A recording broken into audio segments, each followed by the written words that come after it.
રાધે રાધે. જય શ્રી કૃષ્ણ. મિત્રો, ભારતમાં સદીઓથી તુલસીનો છોડ દરેક હિન્દુ ઘરમાં વાવવામાં આવે છે. હિન્દુ ધર્મના અનેક ગ્રંથો અને પુરાણોમાં તુલસીના છોડનું વિશેષ મહત્વ જણાવવામાં આવ્યું છે. હિન્દુ ધર્મમાં તુલસીના છોડની દેવી રૂપે પૂજા કરવામાં આવે છે. તુલસીના રોજ દર્શન પાપોનો નાશ કરનાર માનવામાં આવે છે અને તેની પૂજા મોક્ષ આપનારી પૂજા છે. પછી તે ધાર્મિક વિધિ હોય કે શ્રાદ્ધ, તુલસી અનિવાર્ય છે. તુલસીના પાને પૂજા કરવાથી વ્રત, ઉપવાસ, જાપ, હવન કે યજ્ઞ કરવાનો ફળ પ્રાપ્ત થાય છે. ભગવાન વિષ્ણુ અને શ્રી કૃષ્ણની પૂજા તુલસી દળ વિના પૂર્ણ માનવામાં આવતી નથી. તુલસીના પાનનો ભોગ હનુમાનજીને અત્યંત પ્રિય છે. ધાર્મિક માન્યતા છે કે જો તમે તમારા ઘરમાં તુલસીનો છોડ વાવો અને તેની સારી સંભાળ રાખો તો તમારા પૂર્વજન્મના તમામ પાપોનો નાશ થાય છે. તુલસીની પૂજા અર્ચના કરવાથી ઘરમાં સમૃદ્ધિ રહે છે. ભગવાન શ્રી હરિ, વિષ્ણુ અને માતા લક્ષ્મીના આશીર્વાદ મળે છે. તુલસીને જળ અર્પણ કરવું સવારના સમય અને સાંજે શુદ્ધ ઘીનો દીવો કરવો ખૂબ જ શુભ માનવામાં આવે છે. એવું માનવામાં આવે છે કે જે ઘરોમાં તુલસીનો છોડ હોય છે ત્યાં વાસ્તુ દોષ નથી હોતા. ઉત્તર પૂર્વ દિશામાં તુલસીનો છોડ લગાવવો શુભ માનવામાં આવે છે. જે લોકો તામસિક ભોજન ખાય છે તેમણે પોતાના ઘરમાં તુલસીનો છોડ ન લગાવવો જોઈએ. આવી જગ્યાઓ પર તુલસીનો છોડ સારી રીતે વધતો નથી અને તુલસીને ક્યારેય જમીનમાં સીધો ન વાવો. તુલસીને હંમેશા કુંડામાં જ રોપવી જોઈએ. તુલસીને જમીનમાં રોપવાથી અશુભ પરિણામ મળવા લાગે છે, પરંતુ જો તુલસીનો છોડ આપોઆપ જમીનમાં ઉગે તો તેને શુભ માનવામાં આવે છે.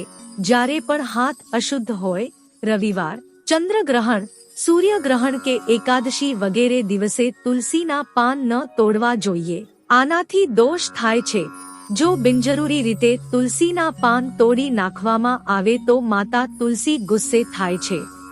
રવિવાર અને ખાસ દિવસો સિવાય દરરોજ સવારે તુલસીના છોડને પાણી અવશ્ય આપવું. રોજ સાંજે દેશી ઘીનો દીવો પ્રગટાવો. દીવો સીધો જમીન પર રાખવાથી ઘરમાં ગરીબી આવે છે. દીવો કુંડામાં જ કરવો જોઈએ. તુલસીની આસપાસ સ્વચ્છતા જાળવો. તેની આસપાસ કચરો, ચંપલ ન રાખો. નિઃસંતાન યુગલોએ તુલસી નમ શાસ્ત્રનો પાઠ અવશ્ય કરવો. સંતાન સુખ, સંબંધોમાં વિચ્છેદ, લગ્નમાં વિલંબ વગેરે બાબતોમાં શુભ માનવામાં આવે છે. સ્નાન કરતી વખતે જો તમે સ્નાનના પાણીમાં તુલસીના થોડા પાન નાખી દો તો તે તીર્થસ્થાનમાં સ્નાન કરવા જેટલું પવિત્ર માનવામાં આવે છે. તેનાથી મન પ્રસન્ન થાય છે અને કામમાં સફળતા અપાવે છે. દેવ ઉઠની એકાદશીના દિવસે તુલસીના છોડની માટીમાં ₹1નો સિક્કો દાટી દો. તમને આખા વર્ષ દરમિયાન ક્યારેય પૈસાની તંગી નહીં થાય. આજના વિડીયોમાં અમે તમને તુલસી વિશે જણાવી રહ્યા છીએ કેટલાક અસરકારક ઉપાય. જો તમે આમાંથી કોઈ પણ ઉપાય કરો તો ચોક્કસપણે તમારા જીવનની સૌથી મોટી સમસ્યાનો ઉકેલ આવી શકે છે. મિત્રો, જીવનમાં દરેક વ્યક્તિને સમસ્યાઓનો સામનો કરવો પડે છે. પોતાની જાતને અશુભ માનીને અચકાવવું નહીં. તેનો ઉકેલ શોધો. શોધવા પર તો ભગવાન પણ મળે છે. જો તમે આમાંથી કોઈ પણ ઉપાય તમારા દુઃખ અને વેદનાને દૂર કરી શકે છે તો તમારે તેને અજમાવવો જ જોઈએ. મિત્રો, જ્યારે કોઈના વિચાર, સ્પર્ધાત્મક ઈર્ષ્યા અને ઈર્ષ્યાને કારણે જ્યારે કોઈની વિચારસરણી આપણા પર નકારાત્મક અસર કરે છે ત્યારે આપણે તેને નજર લાગવું કહીએ છીએ. નજર લાગવાથી આપણા સ્વાસ્થ્ય, વિચાર અને પ્રગતિમાં જેમ અવરોધ આવી ગઈ હોય, કોઈ પણ કારણ વગર અચાનક બધું જ બંધ થઈ જાય છે. વ્યક્તિ બીમાર પડે છે અને તેનું કારણ પણ જાણી શકાતું નથી. આપણા કામમાં સતત અવરોધો આવે છે. બેચેની ગમે ત્યાં મનને પરેશાન કરે છે. જો તમને એવું નથી લાગતું કે જીવન નિરાશા અનુભવી રહ્યું છે, જો રોગો તમને છોડતા નથી તો આ ઉપાય ચોક્કસ અજમાવો. તુલસીના 7 પાન અને 7 કાળા મર્યા તમારી મુઠ્ઠીમાં લો. પીડિત વ્યક્તિને બેસાડીને તેના માથેથી પગે સુધી 21 વાર વાળી લો.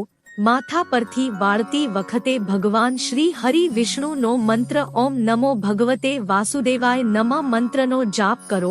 પછી તે કાળી મરી પીડિત વ્યક્તિને ખાવા માટે આપો અને તુલસીના પાનને હાથેથી મસળીને તેને ગળી જવા આપો. તુલસીના પાન ચાવવાના નથી, તેને સીધા જ ગળી જવાના છે. પછી પીડિત વ્યક્તિના પગના તળિયાને કોઈ કપડાથી 11 વાર જાડી લો. આ ઉપાયથી જો કોઈને ખરાબ નજર લાગી અથવા કોઈ બંધન નાખ્યું હોય તો તેનાથી મુક્તિ મળે છે.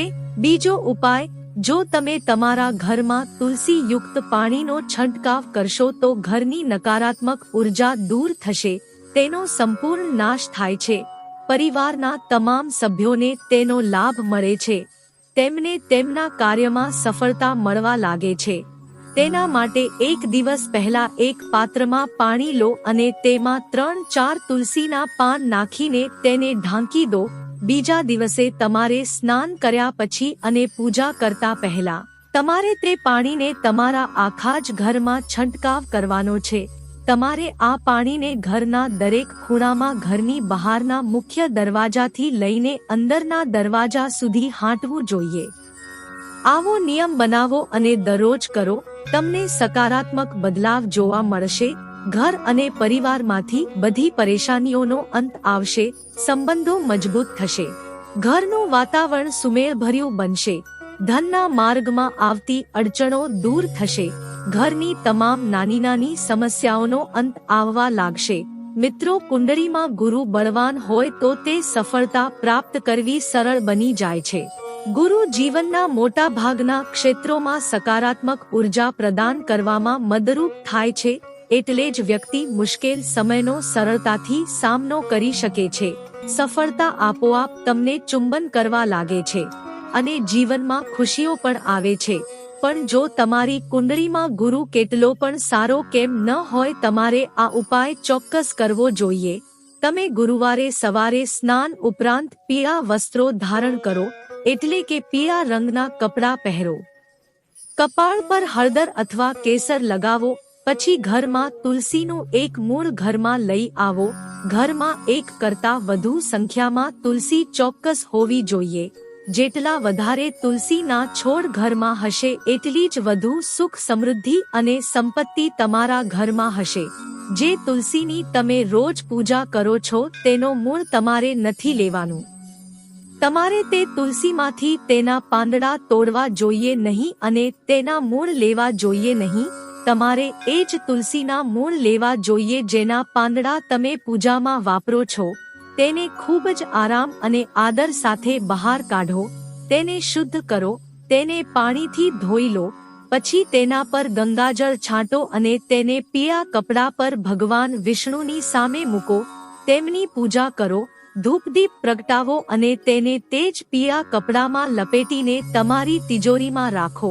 મિત્રો, કોઈ પણ ઉકેલ ત્યારે જ સફળ થાય છે જ્યારે તમે તેના માટે સંપૂર્ણ શ્રદ્ધા રાખો, વિશ્વાસ રાખો, મનમાં આ સકારાત્મક ભાવના રાખો. આ બધી સમસ્યાઓ દૂર કરી દેનાર છે. આ મૂળને રાખતા સમય પણ કોઈ પ્રકારની ભાવના તમારા મનમાં રાખવી જોઈએ. તમારા મનમાં એવી જ લાગણી છે કે મહાલક્ષ્મી સ્વયં તમારા ઘરમાં કાયમ માટે નિવાસ કરવા આવી રહી છે. મિત્રો, ચોક્કસ દિવસે ને દિવસે તમે તમારા ઘરની આર્થિક પરિસ્થિતિમાં સકારાત્મક ફેરફારો જોશો. પૈસાના નવા સ્ત્રોત ખુલશે. જો તમે દેવામાં ફસાયેલા છો, પછી ધીમે ધીમે તમારા પગલાં દેવાની સ્વતંત્રતા તરફ આગળ વધશે. અને આમાં બીજો ઉપાય પણ છે. આમાં પણ તમારે એક છોડની જરૂર છે. એવું જરૂરી નથી કે છોડ તુલસીનો છોડ હોવો જોઈએ. આપણને તુલસીની છત્ર નીચે ઉગાડવામાં આવેલ કોઈ પણ છોડની જરૂર છે. ઘણી વખત તુલસીના દાણા કુંડામાં પડવાને કારણે ત્યાં બીજો તુલસીનો છોડ ઉગે છે. જો આવો છોડ મળી આવે તો તે ખૂબ જ સારો છે. જો તમને કોઈ છોડ ન મળે, ભલે તે નાનું ઘાસ હોય, તે તુલસીના છોડ નીચે ઉગેલો હોવો જોઈએ. તમારે તેને ગુરુવારે સવારે સ્નાન વગેરે કર્યા કરી આપ પછી બહાર કાઢો. છોડને શુદ્ધ પાણીથી ધોઈને ગંગાજળનો છંટકાવ કરો. તેની પૂજા કરો. ધૂપ દીપક પ્રગટાવો અને તેને પીળા કપડામાં લપેટીને તમારી તિજોરીમાં મૂકી દો. આ એક ખૂબ જ અસરકારક ઉપાય છે. આ છોડને તુલસી જેટલો જ સારો માનવામાં આવે છે, તેથી આ ઉપાયથી તમારી તમામ આર્થિક સમસ્યાઓનો અંત આવશે. ધનના આગમનમાં સાતત્ય રહેશે. જો તમારા ઘરમાં તુલસી નીચે કોઈ છોડ ન હોય તો કોઈ પણ મંદિરમાં તુલસી નીચે ઉગેલો છોડ તમે ગુરુવારના દિવસે લાવીને આ ઉપાય કરી શકો છો. સ્નાન આદિ કરીને પીળું કપડું તમારી સાથે લઈ જાઓ અને તે પીળા કપડામાં લપેટીને તેને તમારા ઘરે લાવો. મિત્રો, આમ કરવાથી માં લક્ષ્મી તમે ઘરે લઈ આવ્યા છો. જો તમને કોઈ આર્થિક સમસ્યા હોય, તમારા પૈસા ક્યાંક અટવાઈ ગયા હોય, તમારી નોકરી કે ધંધો અટકી ગયો હોય, તમે લોન ચૂકવી શકતા નથી, તમે દરેક કામમાં માત્ર ખોટ જ જોઈ રહ્યા છો, તમારી આવક છે ₹8.5 અને ખર્ચ ₹1 છે, પરિસ્થિતિ ગમે તે હોય, આ ઉપાય નિષ્ઠાપૂર્વક કરવાથી તમારી બધી સમસ્યાઓ દૂર થઈ જશે. આ છોડ પૈસા આકર્ષે છે, સંપત્તિના નવા સ્ત્રોત ખોલે છે અને તમને આર્થિક સ્થિરતા આપે છે. તો તમારે પ્રયત્ન કરવો જોઈએ. મિત્રો, આશા છે કે તમને આ માહિતી પસંદ આવી હશે. આવા જ ધાર્મિક વિડિયો જોવા ચેનલને લાઈક, સબસ્ક્રાઇબ સાથે બેલ આઇકોન પણ પ્રેસ કરજો. જય શ્રી કૃષ્ણ. રાધે રાધે.